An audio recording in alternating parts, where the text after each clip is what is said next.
네, 안녕하십니까. 한국사 박용서입니다. 고대인의 생활 내지 고대인의 흔적을 따라가 보는 눈과 귀가 즐거운 한국사 진행하고 있습니다. 지난 시간에 저희가 고대 정치, 경제사 파트 내용까지 살펴봤고요. 이 시간에는 고대 문화사에 관련된 내용들을 살펴보도록 하겠습니다.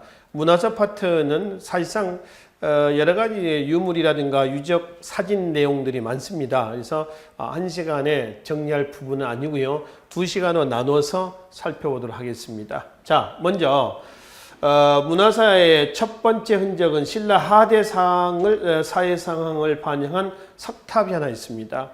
신라 하대라고 한다면은 9세기 이후가 되겠습니다. 그러니까 선덕왕부터 해서 56대, 그러니까 37대 선덕왕에서 56대 경순왕까지가 되는 거죠. 신라 하대, 상중 하대로 나눈 기준은 김부식의 삼국사기를 가지고 나눈다고 말씀을 드렸고요. 혈통을 가지고, 그러니까 상대는 성골, 중대 하대는 진골인데 중대 진골은 무열계, 하대 진골은 누구? 뇌물계의 왕손들이 서로 왕위 다툼을 벌였던 시기를 얘기합니다. 그럼 여기서 신라 하대 때 사회상이라 한다면은 보편적으로요, 안정된 사회냐 아니면 불안전한 사회냐 이거거든요. 굉장히 혼란입니다. 그래서 9세기 이후는 신라 하대 모순, 전체적으로 고대사의 모순이 노출된 시기예요. 골품제도의 모순과 수치체제의 모순을 고대사의 모순이라고 얘기합니다. 거기에 따른 반발로서 밀란이 일어나죠. 그래서 한국사에서 3대 밀란 항쟁이 일어났던 첫 번째가 바로 9세기 후반 이 시기입니다. 두 번째는 12세기 후반의 무신 정권기 때죠. 세 번째는 19세기 후반의 조선 후기죠. 세도 정치기 때가 여기에 해당이 되겠습니다. 자, 그 중에 첫 번째 밀란이 일어났던 시기거든요. 삼국사기 기록에 의하면은 원종과 애노의 봉기 이후에 사벌주, 지금 상주입니다. 사벌주에서 원종과 애노의 봉기 이후에 전국에서 벌떼처럼 일어났다. 이렇게 되어 있습니다. 여기에서 이제 진압을 하러 갔던 관군이 그 새가 무서워서 나아가지 못했고, 그렇죠? 뭐 이런 기록들이 나온단 말이에요. 이게 신라 하대입니다. 특히 농민군들은 수치체제 모순 속에서 지배층, 사찰, 탁 치는 대로 약탈합니다. 이때 경상남도, 지금의 합천, 해인사도 아마 약탈했던 모양이에요. 해인사 승려들은 자신의 신변 보호, 또 재산 보호를 위해서 농민군하고 싸우는 거죠. 쉽게 하면 동족상잔의 비극이라는 겁니다. 이때 죽은 승려들의 넋을 이뤄했던 비석이 하나 있습니다. 진성유황제 때 세워진 비석인데요. 그게 해인사 길상탑이라고 하는 거고요. 그 길상탑에 새겨진 기록을 해인사 길상탑기라고 얘기를 하는 것이죠. 아시겠죠? 그러니까 여기 나와 있는 것이 지금 해인사 길상탑기예요. 그러니까 이건 이제 죽은 승려, 농민군하고 싸우다가 죽은 승려의 위령탑 정도로 이해를 하시면 되겠습니다. 해인사 입구에 가면 있습니다. 해인사 입구에 이쪽이 사진을 중심으로 이렇게 올라가는 길이에요. 그 이쪽 왼쪽이 개천이 있습니다. 계곡이죠, 계곡. 계곡이 있고요. 길이 있겠습니다. 이 해인사 길상탑기 바로 이쪽에는 그 승탑도 하나 있습니다. 부도. 승탑이 하는데요.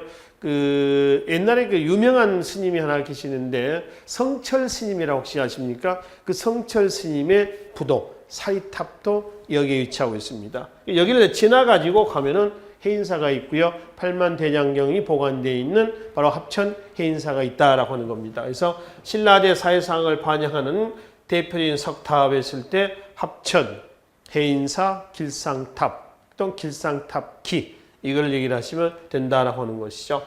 자, 두 번째 자료는요. 신라 화랑의 맹세를 기록한 금성운입니다. 맹세예요, 맹세. 맹세.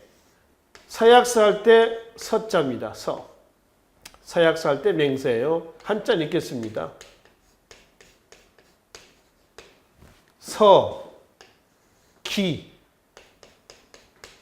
기록한 금성문, 석. 돌, 그렇죠? 그래서 뭐라냐면은 임신년에 기록했다. 그래서 임신석이석이다. 라고 얘기를 합니다. 그래서 임신년에 맹세를 기록한 돌. 그래서 뭐라고 그래요? 임신석이석라고 얘기를 한다는 겁니다. 아시겠죠? 2명의 화랑입니다. 2명의 화랑. 3년, 이 기록 내용이 이렇습니다. 현재 국립 경주박물관에 보관이 되어 있거든요. 3년 안에 뭐 학업을 마스터하고요. 마스터하고 국가유사시에 몸바쳐 충성하자라고 이제 기록해 놓은 거죠. 기록해 놓은 거. 이게 임신서기석입니다. 이 임신서기석하고요. 화랑도 이념 있죠. 세속 5개가 있습니다. 이 세속 5개를 묶어가지고 신라인의 사회 윤리, 명예를 중시한 증거 금성문, 유물로 기억을 좀 하시면 되겠습니다. 세속 5개는 아시죠? 사군이충, 사친이요, 교의신, 임전무태, 살생유택, 세속 5개가 되는 거고요. 임신서기석과 함께 신라인의 사회 윤리, 명예를 중시한 흔적으로 기억을 하시면 된다는 겁니다. 아시겠죠? 자, 그 다음 자료는 신라 말 고운 최초에 남긴 비문이 하나 있습니다. 그 비문이 뭐냐 그러면은 바로 사산비명입니다. 사산비명. 정주 사산비명이라고 있는데요. 4명의 선종승려의 비성문이죠. 여기는 유교, 도교, 풍수지사상과 노장사상이 들어가 있습니다. 그러면 4명의 선종 승려의 비문을 육두품 유학자 최천이가 왜 써놨느냐라고 하는 겁니다. 이거는 신라 하대 때의 여러 사상이 짬뽕되고 있었다라고 하는 것을 보여주는 증거로 보시면 되겠습니다. 자, 그러면 사산 비명은 어떤 거냐면은 보령, 충남 보령입니다. 성주사 낭해화상 비, 경남 하동 쌍계사 진간국사 비, 경주 대순국사 비, 문경 봉암사 지정대사 비, 이 4개를 사산비라고 하고요. 이 비의 문장을 누가 써놨어요? 바로 육두품 도당 유학생이었던 누구? 최천이가 써놨다라고 하는 거죠. 아시겠죠? 그 중에 보령 성주사 낭해화상도 있죠. 이 낭해화상 비문에는 어떤 내용이 있냐면은 바로 이런 내용도 있습니다. 이거 한번 읽어보시겠습니까? 뭐라고 있죠? 득난이라고 해서 득난. 직역하면 어렵다 해서 득난입니다. 뭐가 어렵냐 했더니 육두품의 별칭으로서 최천이 자기가 육두품 아닙니까? 육두품 최천이가 육두품의 별칭으로서 득난이라고 했습니다. 신라 17관등 중에서 17관등입니다. 신라 관등은 6관등이 아찬입니다. 육두품이 올라갈 수 있는 관등이 6관등 아찬이에요. 5관등 대아찬 이상 못 올라가거든요. 1관등에서 5관등까지는 진골이 독점을 하죠. 그래서 6관등 이상 올라가지 못한다. 그래서 어렵다 해서 득난이다. 이게 아니고요. 아무나 육두품이 될 수가 없다라고 하는 증거예요. 그러니까 육두품에 자존심이 들어가 있는 용어가 득난이다. 이런 얘기입니다. 최천이가 처음 쓴 얘기예요. 또 득난이라는 얘기는 어디에 나온 얘기냐 그러면은 사산비명에 보면은 낭해화상비 있죠. 여기에 나온 얘기다. 라고 보시면 되겠습니다. 아셨죠? 그래서 최천의 사산비명은 신라 하대 때 여러 사상이 짬뽕되고 있었음을 보여주는 대표적인 자료이며 그 중에 보령, 성주사 낭해화상비에는 육두품의 별칭이었던 뭐도 있다. 득난이라고 하는 내용도 거기에 들어가 있다라고 이제 보시면 되겠습니다. 자, 삼국의 불교 전례 지도 좀 잠깐 보기로 하겠습니다. 우리가 이제 고대 정치사 앞강에서 말씀드렸습니다만은 불교 전례 과정은 살펴봤었죠. 전진에서 고구려, 고구려에서 신라.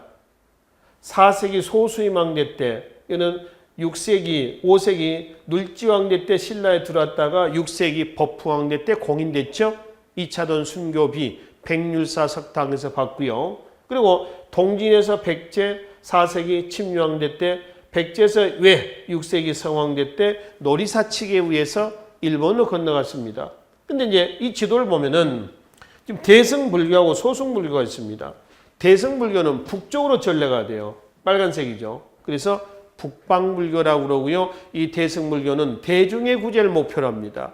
근데 소승불교는 이제 파란색입니다. 동남아 쪽으로 이렇게 넘어옵니다. 동남아 쪽으로. 그렇죠? 이게 넘어오는데 이거는 소승불교는 남쪽으로 내려온다 해서 뭐라고 그래요?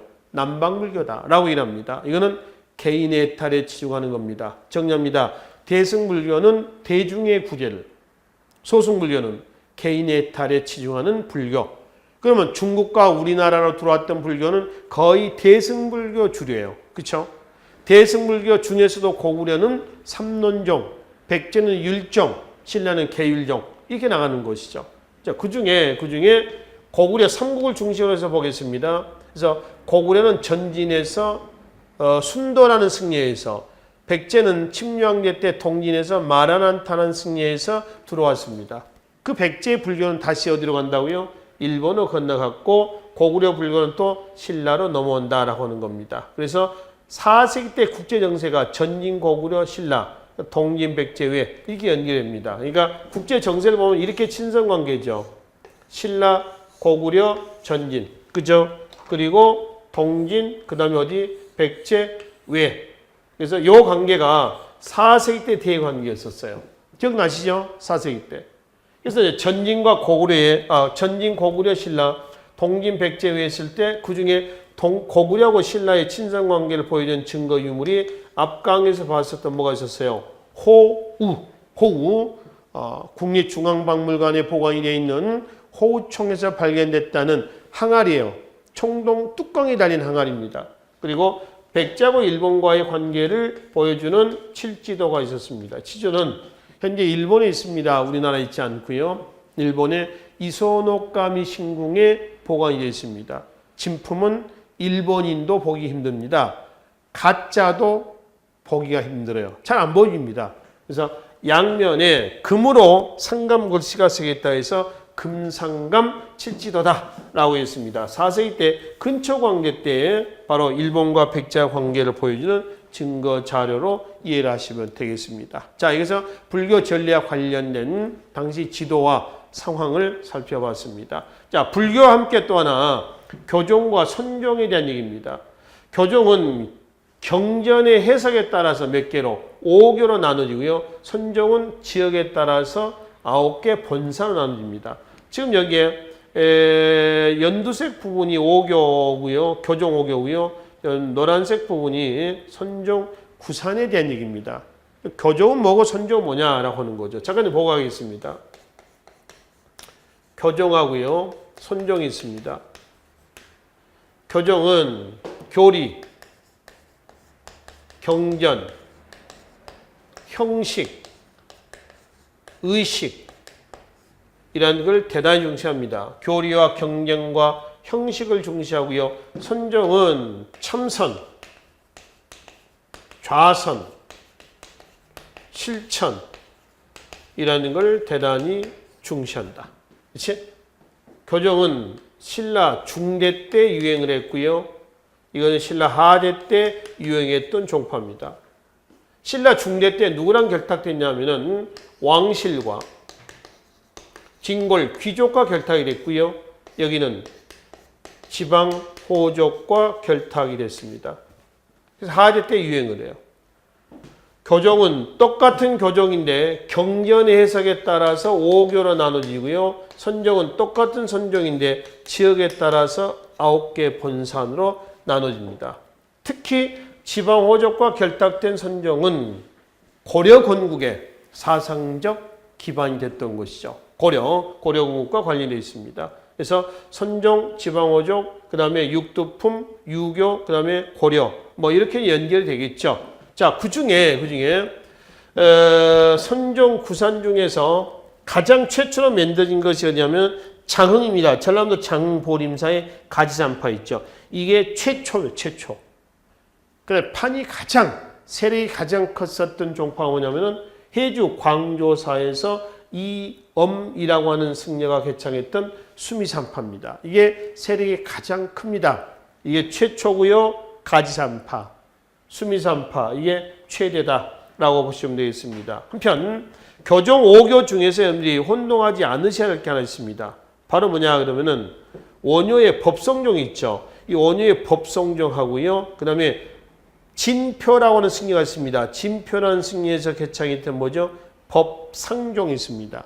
그래서 원효의 법성종과 진표의 법상종을 혼동하지 마시고 특히 원효의 법성종 외에 바로 위에 누구죠? 화엄종 의상입니다.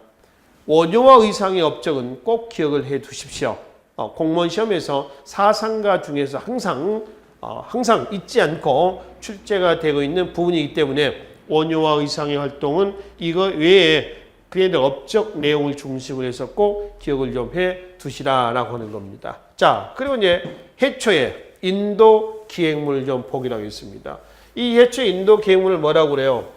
인도에 5천 축국을 다녀와서 썼다. 그래서 뭐라고 그러지? 왕 5천 축국전 이렇게 합니다.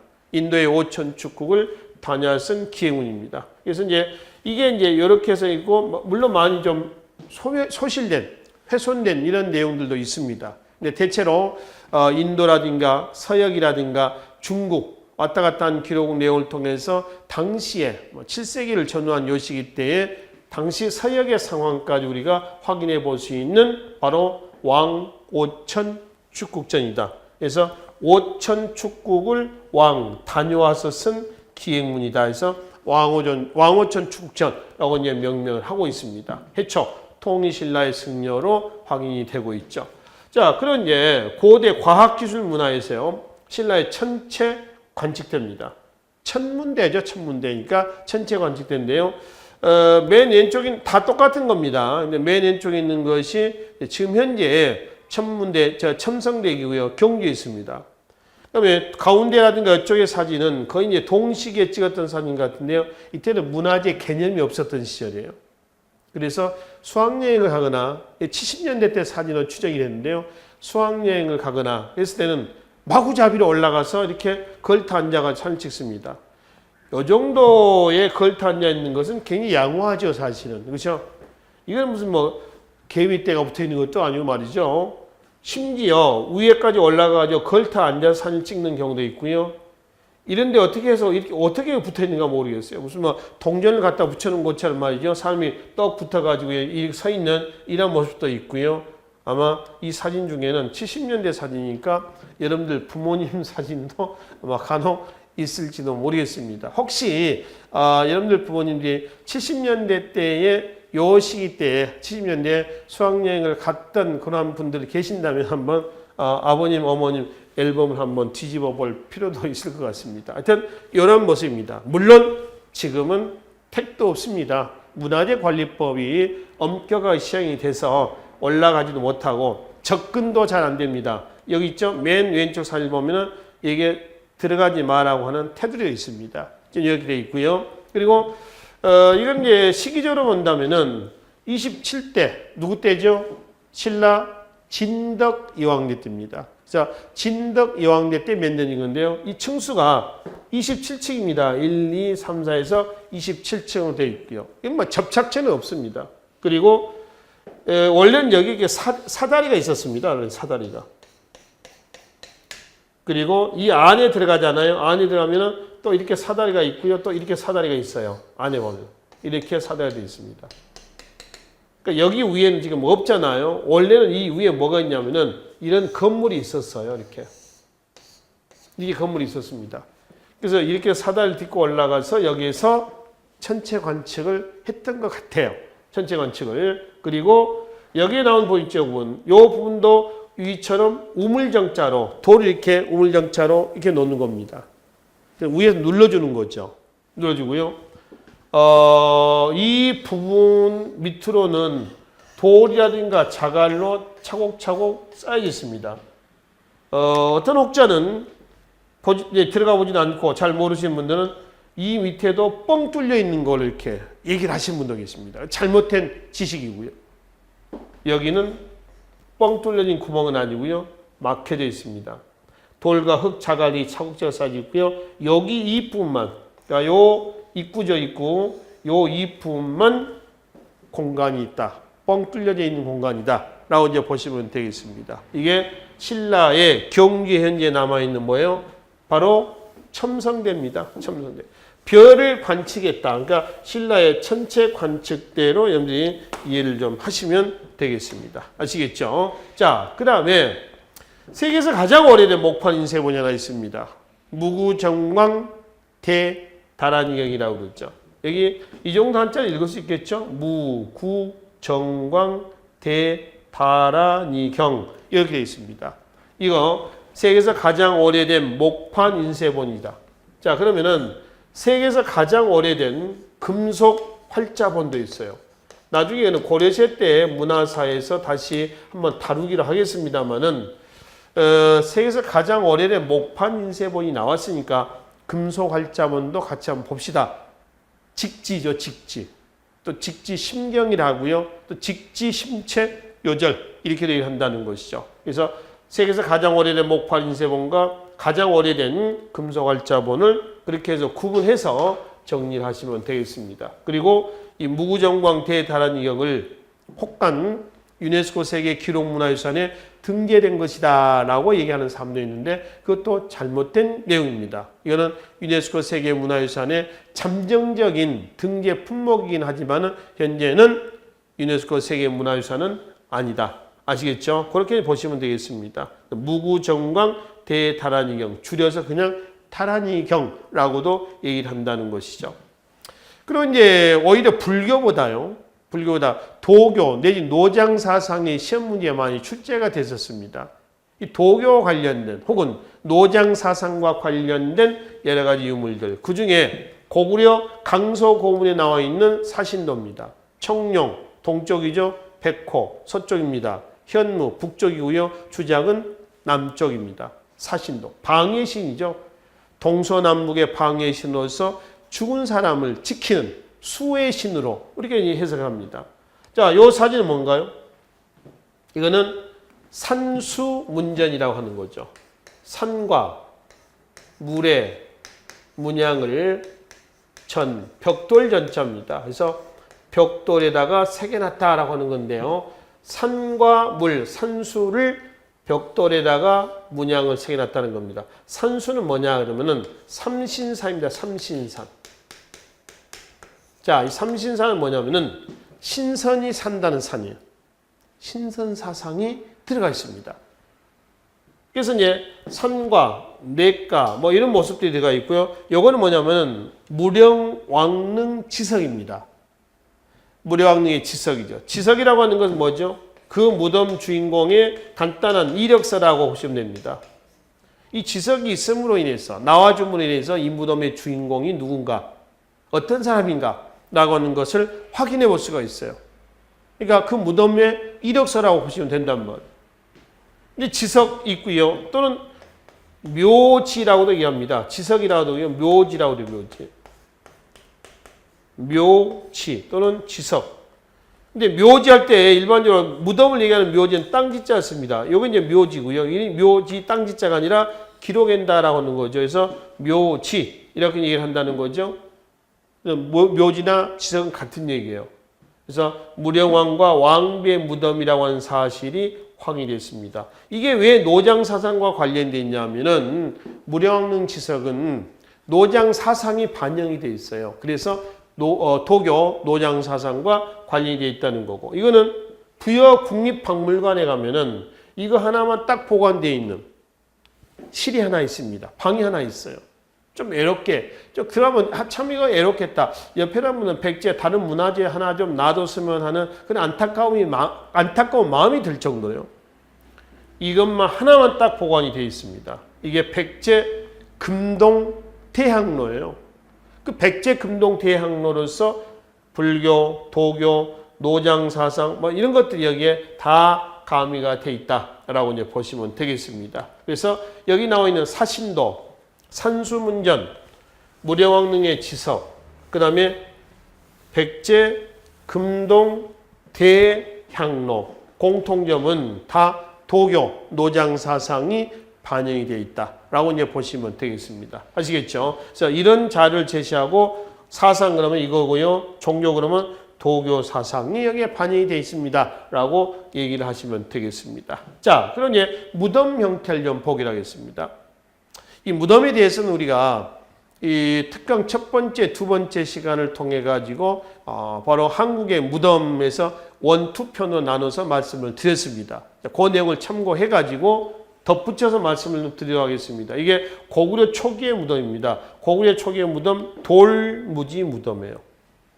한자로는 돌을 쌓다 해서 뭐라고 그래요? 적석총이라고 합니다. 돌을 쌓다 해서 적석총라고 하는데요.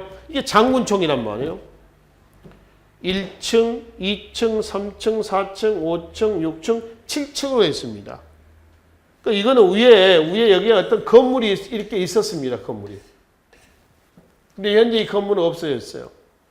그럼 시신은 어디로 났냐? 땅 속으로 들어간 게 아니라요. 1, 2, 3, 4, 5층 있죠. 5층 부분에 입구가 있고요. 쭉 들어가 가지고 밑에는 1, 2, 3층부터 공간이 뚫려져 있어요. 그러니까 이거를 말이죠. 옆에서 그려보면 이렇게 되어 있습니다. 지면이 있고요. 1, 2, 3, 4, 5, 6, 7인데 여기에 지금 이 들어가는 입구입니다. 그 여기 들어가는 입구 쭉 이쪽으로 들어가 보면은 밑에가 이제 시신 넣는 공간이 있는데 이렇게 되어 있어요. 요거는 어디까지 가냐면 1, 2, 3층까지입니다. 3층 여기서부터 이렇게 되어 있어요. 그리고 이제 시신과 관과 시신 부장품을 놓고요. 그리고 입구를 막아버려요. 이 사람의 뭐 부인이 나중에 죽었다 그러면 또 입구를 열고 또 끌어와서 넣어서 여기다가 넣고 또 입구를 막아버립니다. 이런 형태가 되어 있어요. 이게 고구려 초기의 무덤, 돌무지 무덤이에요. 이거하고 비슷한 무덤이 바로 백제 한성시대 때 무덤입니다. 이거거든요. 서울 석촌동 고분입니다. 그래서 흡사 무덤이 어디가고 고구려 초기에 돌무지 무덤과 같습니다. 이거는 계단식 돌무지 무덤이라도 하고요. 또는 그냥 계단식 떼고 돌무지 무덤이다. 이렇게 돼야 한다는 거죠. 원래부터 이렇게 딱딱딱 맞춰진 건 아니고요. 실제 원래 사진 모습은 그냥 자갈로 쌓아놓은 것처럼 이렇게 되어 있어요. 둥그렇게 쌓아놓은 것처럼. 많이 훼손이 된 거죠. 그러니까 이건 다 보수가 끝난 무덤이 된다라고 하는 겁니다. 모양이 고구려 장군총하고 비슷하죠. 그래서 백제 건국의 주역은 누구다? 고구려 이주민이다. 이런 증거 자료로서 여러 자료로 있는 자료가 있는데 그 중에 하나다라고 이제 보시면 되겠습니다. 자, 그래서 이게 고구려에 돌아와서 돌무지 무덤이고요. 고구려 후기에 가면은 굴식 돌방 무덤이 나옵니다. 이런 모습이죠.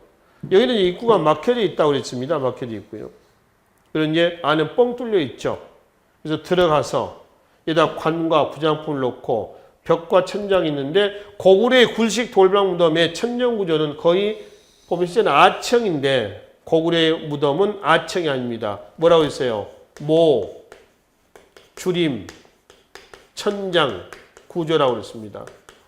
그래서 모서리를 위에서 밑에서 올려다보는 모습이에요.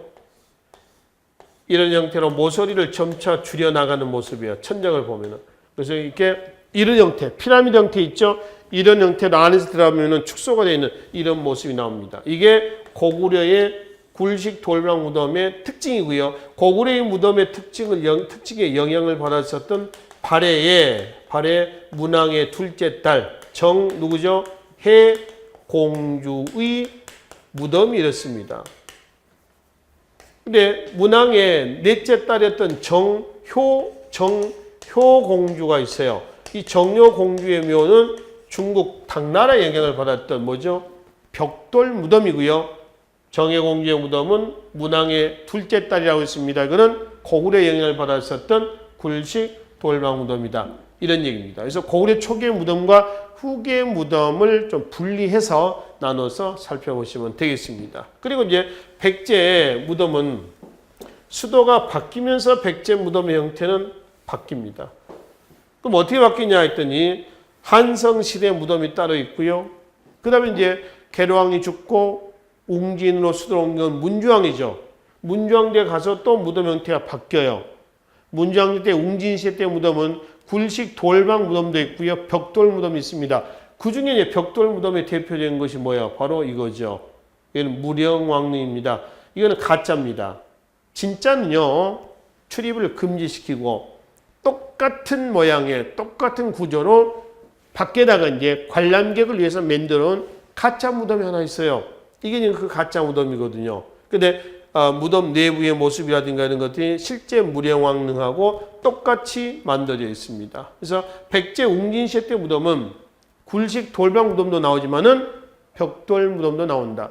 삼국시대 왕 중에서 유일하게 왕의 주인공을 확인해 볼 수 있는 무덤이 무령왕릉입니다.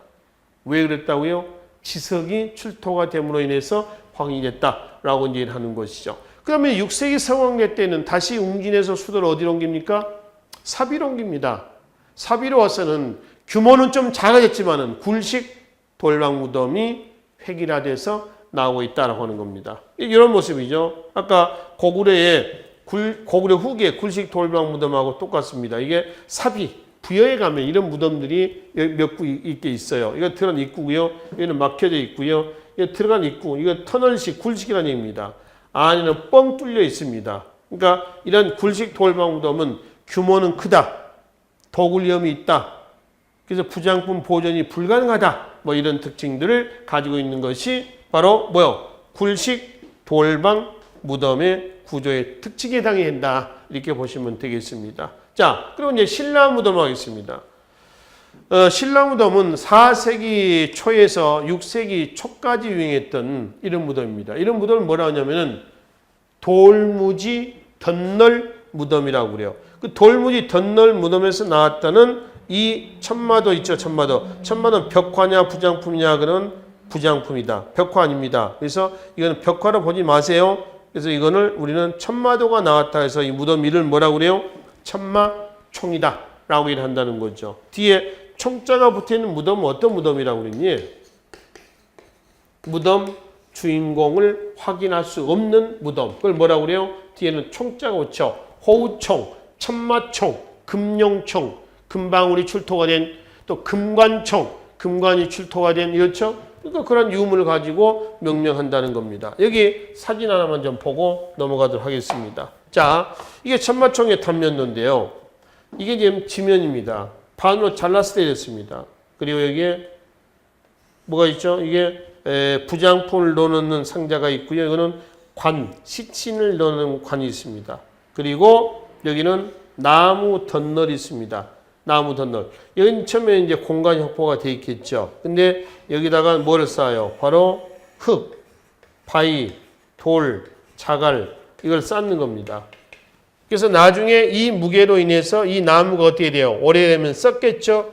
내려앉아 버립니다. 주저앉아 버리죠. 그럼 왜 이렇게 내려앉아 버리게 설계했느냐? 여기다 돌이나 무슨 썩지 않는 걸로 이렇게 채우면 되지 않았냐라고 얘기할 수가 있죠. 근데 일부러 이거 허물어지라고 일부러 나무로 만들어 놓은 겁니다. 허물어지면 어떻게 했어요? 도굴할 수가 있어 없어?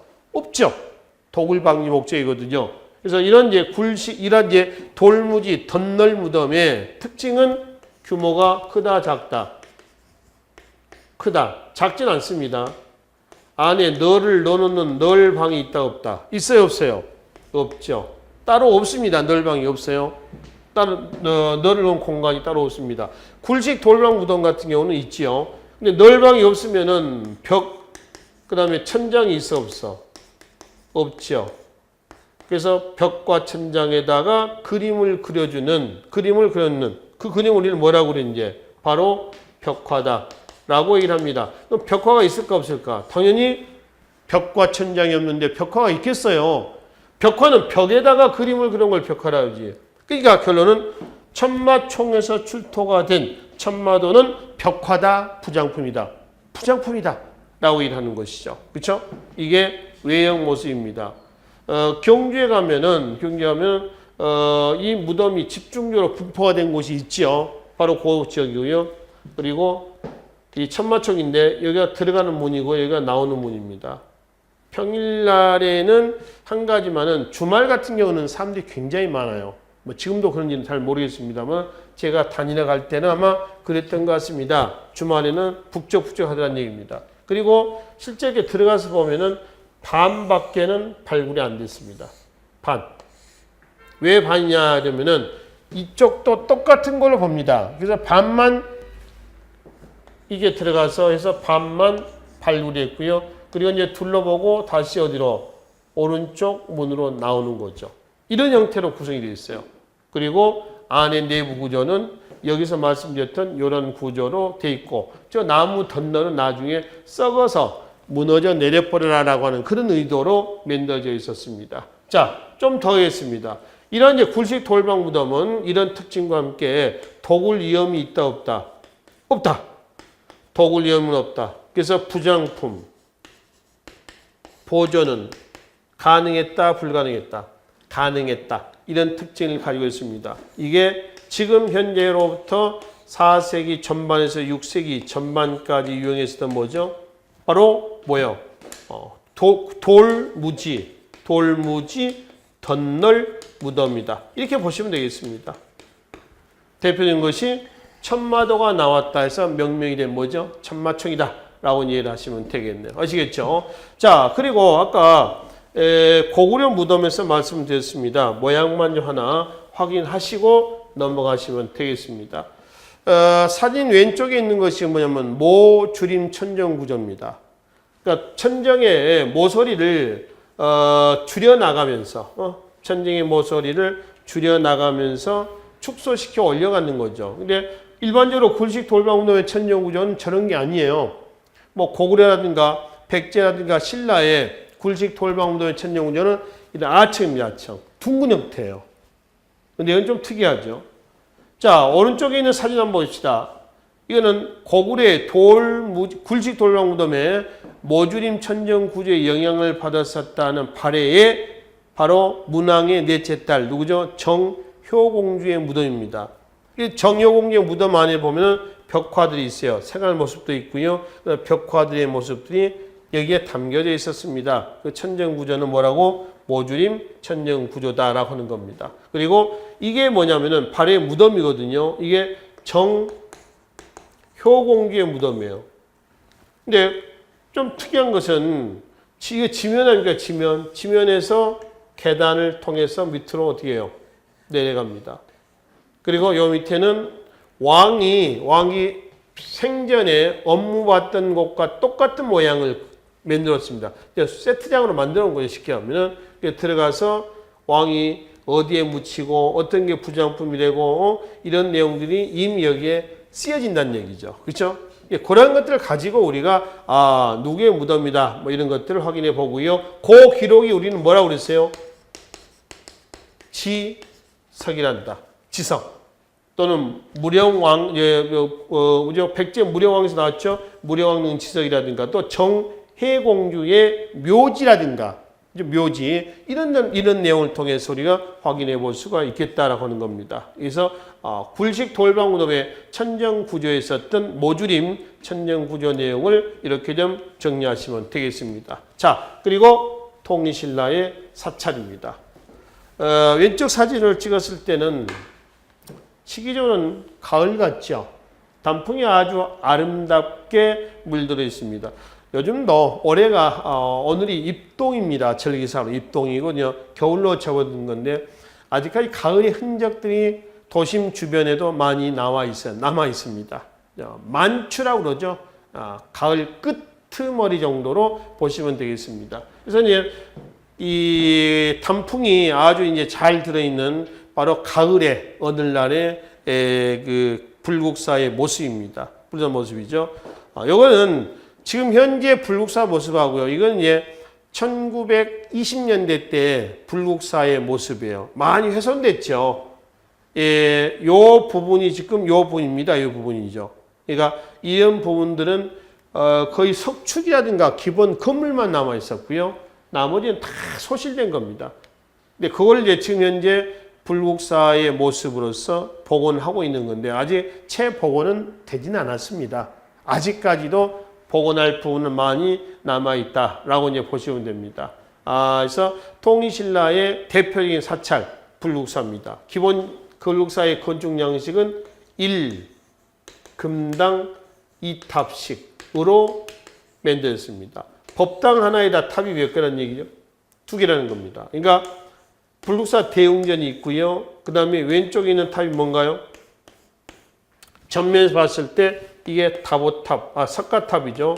석가탑이고 이게 다보탑이에요. 이게 대웅전. 이쪽 앞에서 이렇게 봤을 때 탑이 그렇다는 얘기입니다. 그래서 1금당 탑 2개, 2탑씩.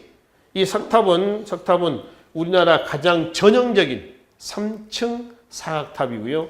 다보탑은 조금 모양이 독특하죠. 그렇죠? 우리 그 화폐 10원짜리 동전의 아마 뒷면에 보면은 다보탑이 그려져 있을 겁니다. 그래서 이 사찰이 통일신라 사찰의 하나의 근간으로서 이후에 우리나라 사찰은 거의 법당 하나에다가 앞에 뭐 2개의 탑을 세우는 기본 양식이 나왔다라고 하는 겁니다.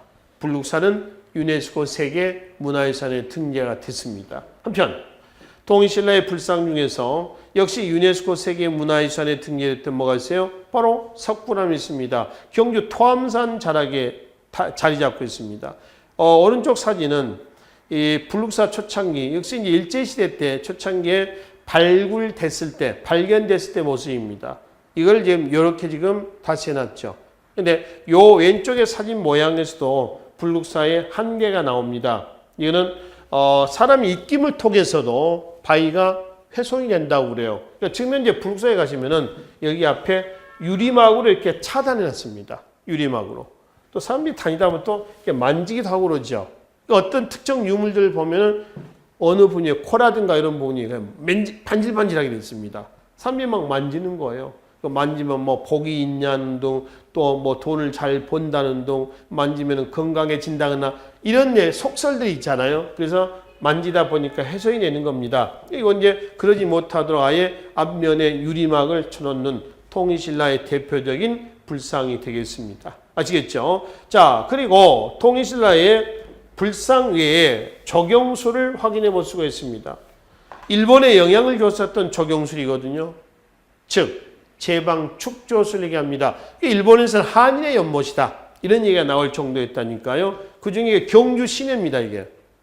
그리고 요 분 있죠. 이 분이 어디냐 그러면은 경주에 가면은 꼭 들려서 야간에 들려서 사진도 한 컷 좀 찍어 오고 해야 될 그런 곳이기도 해요. 어디예요? 바로 경주 동궁과 월지입니다. 옛날 안압지라고 그랬어. 왜냐면 기러기 안자하고 오리 앞자를 써서 기러기하고 오리가 많이 논이었다 해서 안압지라고 하는데 지금은 안압지라는 얘기 쓰지 않습니다. 뭐라고 그래요? 월지라고 그래요. 월지. 월지. 달이 비치는, 달빛이 비치는 뭐다? 바로 호수다. 연못이다 해서 뭐 월지라고 얘기한다는 거죠. 그리고 이 월지 있는 데 있죠. 요 건물도 있잖아요. 이 건물이 바로 동궁으로 봅니다. 경주 동쪽에 있는 궁궐로 본다라고 하는 거죠. 1938년인가 39년에 유행했던 안압지가 아니라 이때 만들어졌던 작가 현진건이라는 작가가 있습니다. 그 현진건이라는 사람이 쓴 무영탑이라고 하는 역사 소설이에요.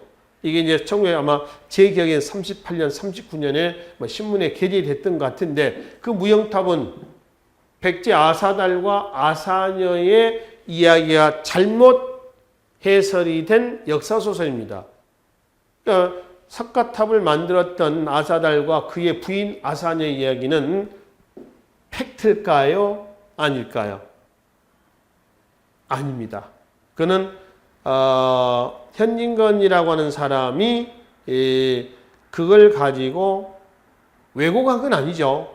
그러니까 그걸 가지고 역사 소설을 쓰다 보니까 소설이 됐던 것이지 실제로 뭐 아사다를 기다리다가 이 월지에 탑의 모양이 안 떠서 부인이 여기에 투신해서 자살하고 죽고요.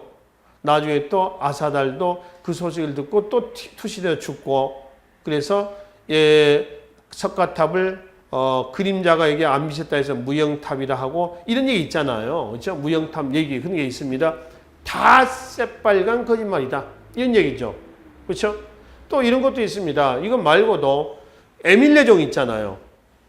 뭐 애기 울음소리, 에밀레 뭐 애기 울음소리가 들렸다 해서 여기에 아기를 여기다가 이제 갖다 시주를 절을 만들 때 쇠도 없고 그러니까 시주를 해가지고 여기다 철이 팔팔 끓는데 녹여가지고 만들었다 해서 종소리를 치면은 뭐 엄마를 찾는 뭐 이런 소리가 난다 하는데 그것도 잘못된 역사 소설에서 나온 겁니다.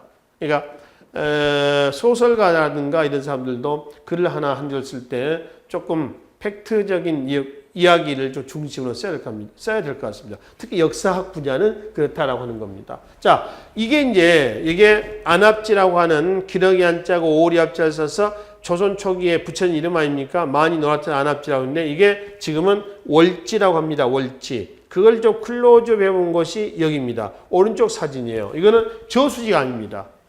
인공 연못입니다. 여기에서 이제 뭐 주사위도 나오고요, 배도 나오고 말이죠. 여러 가지 귀족 문화와 관련된 것들이 많이 출토가 됐었습니다. 통일신라의 조경술은 일본에도 영향을 줍니다. 일본에서 한인의 연못이다 이런 얘기 나오죠. 그런 신라의 조선술, 축제술이 일본에 영향을 줬다라고 하는 것을 확인해 볼 수가 있겠습니다. 자, 그리고 발해 수도, 상경의 도시구조입니다. 뭐라고 그래요? 주작대로입니다.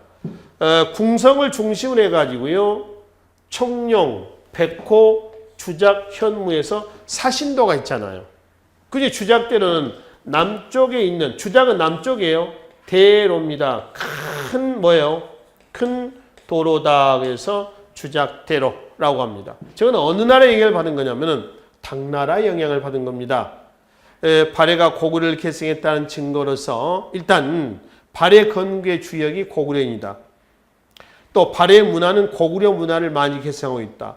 발해에서 일본에 보냈던 국서 외교 문서에 보면은 발해는 발해란 용어보다는 바로 고려라고 하는 용어를 많이 썼죠. 그래서 그는 고구려라고 그랬죠. 또 일본에서도 발해를 고려라 하고 또 발해 사신을 고려의 사신이라 하고 이런 것들이 나오잖아요.